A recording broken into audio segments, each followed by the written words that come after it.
We've all been there. You get that youth intake after months of waiting and it's packed with 5-star potential players and you start dreaming big. But then nothing happens. A few years down the line, they completely stalled out. They're not getting any better and they never become those game-winning superstars you were promised. It's really one of the most frustrating things in Football Manager, but what if I told you that I had the exact blueprint on how to fix this problem? In this video, I'm breaking it all down to you, step-by-step guide on how to turn your prospects into world-class wonder kids in Football Manager 26. Before I tell you on how you should be developing your players to turn them into wonder kids, I want to show you how you should be looking at your infrastructure at your club, which can help your players develop better. The thing you do is you click here on club in the tabs menu, then you click on facilities, and then once this is up on your screen, you can see we got our stadium, which is not important in this case, but we do got our training and youth facilities ratings. In last year's games, we had starters in the game. This year we just have a little text box here, which tells us how good our youth and training facilities are. You can see I have great training facilities and good youth facilities. It is pretty different from club to club on how good your facilities actually are. A thing we can also see in the youth facilities tab is that we have youth level, academy coaching, and youth recruitment. My youth level is on 4, so it's not that great, and the highest youth level we can have is 1, so we're a bit far off compared to that we are Premier League club. The thing you want to do is head over to more, click on the tab down menu, click on board, and on here we can see we can request different things to the board. What you want to do is take your mouse cursor and aim it over facilities, and here you can see we can improve training facilities, improve youth facilities, and increase youth level. So what you want to do is basically just tap them all 3, and then we get the message. The board will get back to you shortly to let you know of their decision, and normally take some days for you to get response back and see how it goes. What you should actually be doing with this is just keep on spamming it every time you can. Think it like once a month or once every 3rd month or something. I don't actually remember it, but just keep on spamming it. It will help your club massively. Another thing I also want to show you guys is how you can actually improve your youth intakes by just doing a simple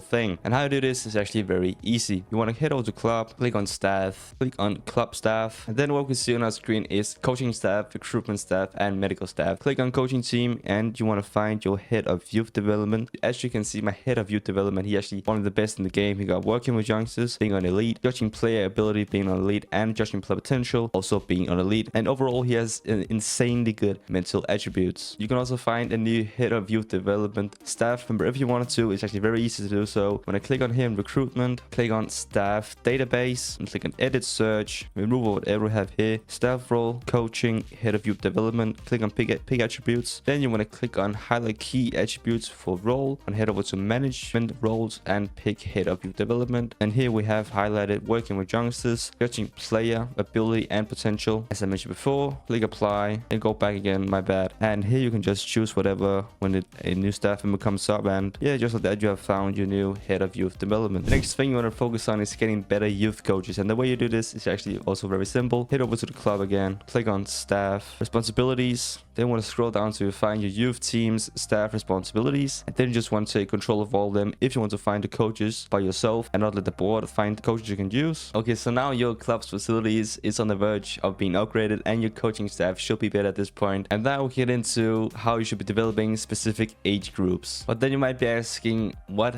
do I need to do? For your players that are between 15 and 17 years old, at this stage, there is one golden rule. Training is more important than matches. Please don't rush them and just throw them into your first team because they're not ready yet, unless it's some type of player like Lamine Yamal. But upon that, don't even think about loaning them out yet. They're too young. Their only job at the moment is to live on a training pitch, building a broad foundation of skills. Keep them in your under 18 squad where they can train and play regularly without any real pressure. And when it comes to these young players being on training ground and keep improving every single day, then it's very important that you have individual training plans to them so they have something to grow on to their game. And how to do this is to click on the training tab here, click on individual training, click on filter, and click on under 18 squad. And the next thing you want to do is pick one of your players, and then you want to change the in position and out of position roles to the specific roles that are playing in your tactic. So in my case, my left winger here is Nayo Inaba, a Japanese wonder kid. He is a left winger, but he plays as a wide forward in my system, and the out of position role he's playing as a tracking winger. The next thing you then want to do is put him on an individual training focus to find out what you actually want to upgrade on your player in this specific age. But again, remember, the player is actually by default developing in specific attributes in different ages. When he's young, this example, he's most likely to develop more quicker in physical stats as he's getting bigger and older. And after that then comes mental and then technical. So since my player, he's a winger, I actually want to improve his technical attributes. And in this case, he already has 16 dribbling, 12 first touch, 15 passing, and 16 technique. But he only has 10 shooting. And that's the reason I've actually improved this at the moment. But another key attribute to highlight in this tab is that your young players needs to have good determination if you want to see quicker results. The higher determination is, the quicker your player will develop, and the lower determination is, the slower your player will develop. And in that case, it's most of the time the reason why you bought in a new insane good young prospect, but he only has like 10 or 9 determination, so we actually never gonna be able to fulfill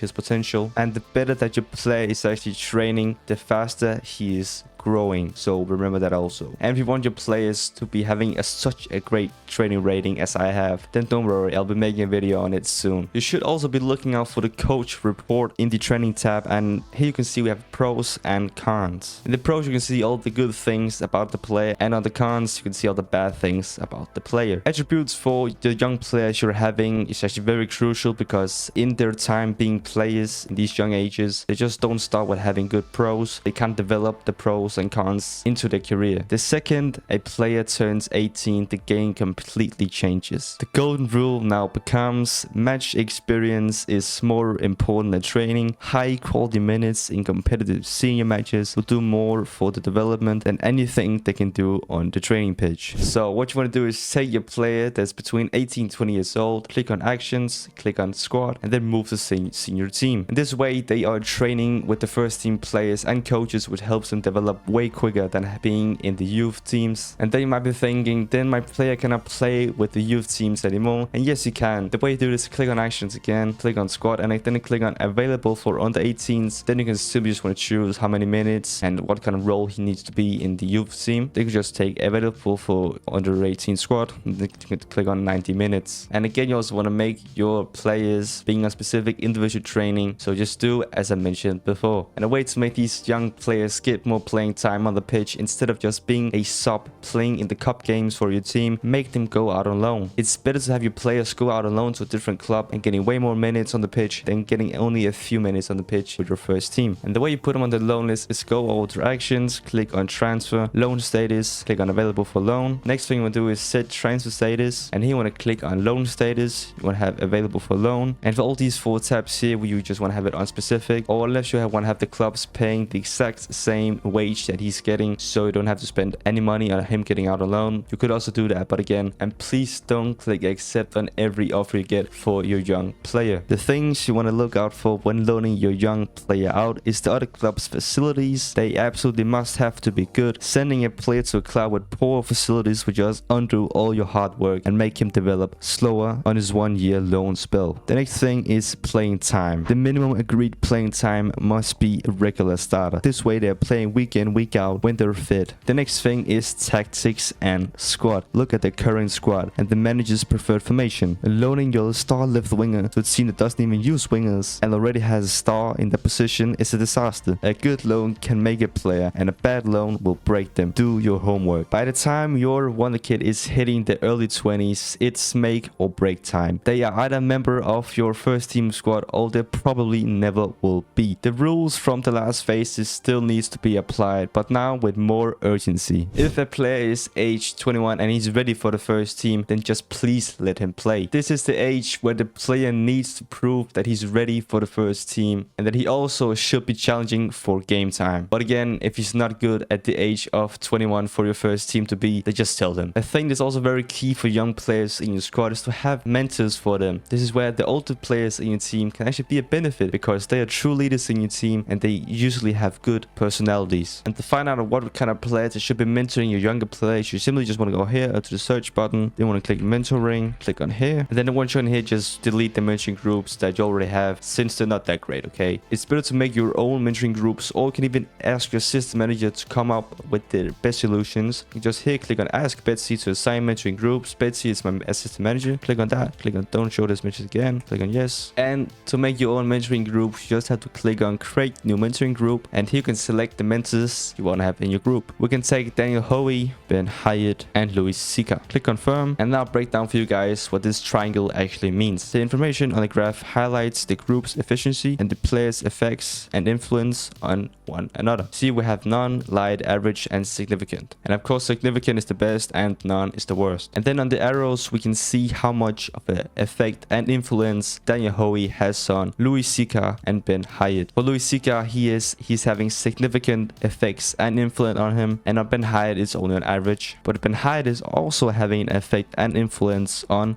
Louis Sika. But Louis Sika, on the other hand, don't really give anything to both players, but he earns Daniel Hoey's effects and influence, so he's still a good option to have in the squad to help him improve both on and off the pitch. And then you simply just want to create new mentoring groups for pretty much all the players that you have and that you have available for them to grow. And then after some years, you should be having players like I have here on Bear, who's looking insane. And yes, that pretty much sums up the video. If you like the video, then don't forget to leave a like on it and subscribe, as it will help me grow here on YouTube and fulfill my dream to hitting 1,000 subscribers on YouTube this year. And yeah, I hope this video helps you, and with no further ado, thanks for watching.